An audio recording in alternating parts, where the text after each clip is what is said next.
So hey, what's up guys, welcome back to the part 3 of the Flying Beast and the Maria। तो जैसा कि आपने part 2 में देखा ही होगा कि उनकी वाइफ के साथ काफ़ी अजीब चीज़ें हो रही थी जो कि उनकी दोस्त की वाइफ के साथ ऑलरेडी हो चुकी हैं एंड उनकी दोस्त की वाइफ की डेथ हो चुकी थी। तो वो अब उनके दोस्त से पूछते हैं कि उन्होंने क्या उनके साथ ऐसा क्यों हो रहा था, शायद उन्हें कुछ पता हो। तो वो उन्हें बताते हैं कि इसका आंसर तुम्हें अपने अतीत में मिलेगा, चलो मैं तुम्हें कुछ बताता हूँ। एंड वो वहाँ पे उस मिस्ट्री को ओपन करते हैं। So let's begin.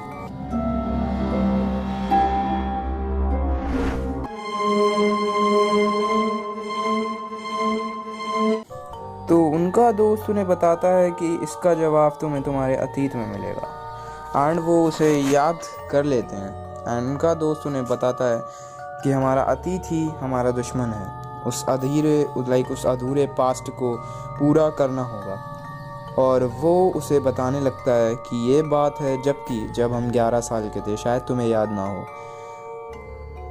हम लोग एक छोटे से गांव में रहते थे, टाउन टाइप का था, इतना छोटा भी नहीं था। एंड वो टाउन काफ़ी अजीब सा था। वहाँ शाम को 7 बजे कोई नहीं निकलता था। वहाँ पर रात में 7 बजे के बाद कोई नहीं निकलता था। रात में रोने की आवाज़ आती थी। एंड वहाँ पर 2 मंदिर भी थे जहाँ एक भगवान का और दूसरा शैतान का था। मगर वहाँ जो भगवान का मंदिर था वो ज़्यादातर बंद रहता था, वहाँ पे कोई पूजा नहीं करता था। एंड वो उस मंदिर पे काले हाथों के निशान भी थे जो कि शायद से नॉर्मल नहीं है। एंड उस जो शैतानी मंदिर था वहाँ पर एक औरत रहती थी जो शैतानी मंदिर की देखभाल वगैरह किया करती थी। एंड उसी शैतानी मंदिर में इस गांव के सारे लोग पूजा करते थे एक लेडी की फ़ोटो की, या फिर हो सकता है उस लेडी को वो लोग अपना भगवान मानते हो, दैट्स देयर रिलीजन। एंड वो लोग वहाँ पर मीट भेंट करते थे, नॉनवेज की भेंट चढ़ाते थे। एंड ऐसे ही एक दिन कोई आदमी की आवाज़ रात में आती है 7 बजे के बाद, वो भी चिल्लाने की, बट कोई उसे बचाने आता ही नहीं। अब पता नहीं क्यों गांव में सारी जो प्रेग्नेंट लेडीज़ थीं वो अचानक से मरने लगी हैं, वो मर जा रही हैं, उनके मुंह से खून आता है and they were all dead. And अब उन्हें पता चला एक बाबा को इन्हें पता था एंड बाबा को बुलाया गया। एंड उस बाबा ने ये बताया कि वो लौट आई है या अब तुम सबको ख़त्म करना चाहती है एंड वो तुम लोगों को अब छोड़ेगी नहीं। जो पाप तुम लोगों ने करे हैं अब उसका प्रायश्चित तुम्हारे बच्चों को करना पड़ेगा, वो भी मरकर।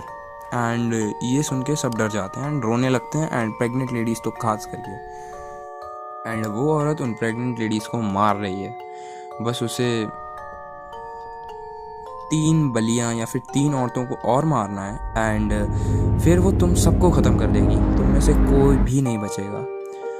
तो वो बाबा वहाँ पर एक यज्ञ बैठाते हैं, सेटअप करते हैं, यज्ञ करते हैं। कम से कम 3 दिन तक वो यज्ञ चलता है। एंड किसी 3 औरतों की बलि वो उसकी जगह किसी माता को, उनकी कोई थी, उन्हें देते हैं। एंड वो माता उसे वहाँ पे प्रकट कर देती है, उस भूतनी चुड़ैल जो भी थी वो। एंड वो चुड़ैल इतनी ख़तरनाक थी, शी वॉज ऑलमोस्ट 7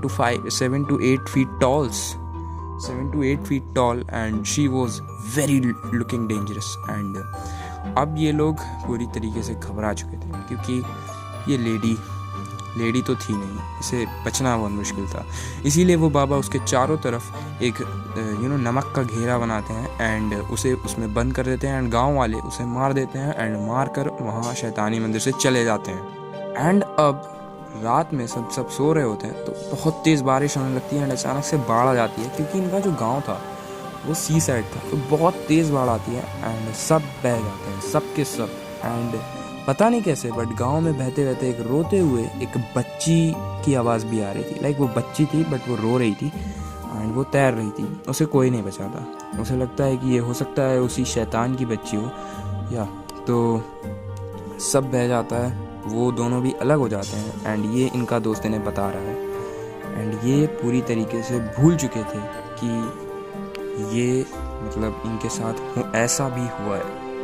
एंड उस गांव में सारे के सारे बह जाते हैं एंड होपफुली ये दोनों ही ऐसे होते हैं जो बचते हैं केवल और केवल तो अब तुम्हें कुछ करना ही होगा फ्लाइंग बीस्ट, वरना तुम्हारी वाइफ नहीं बचेगी। ऐसा जो एंड्रयू मेंसन इनका दोस्त होता है वो इन्हें बताता है। एंड अब फ्लाइंग बीस्ट पता लगाने वाले हैं कि अब हमें कैसे इस आत्मा या चुड़ैल जो भी है इससे लड़ना है, अपने पुराने पास्ट को बदलना है। सो उसको हम जानेंगे नेक्स्ट वीडियो में। तब तक के लिए गुड बाय।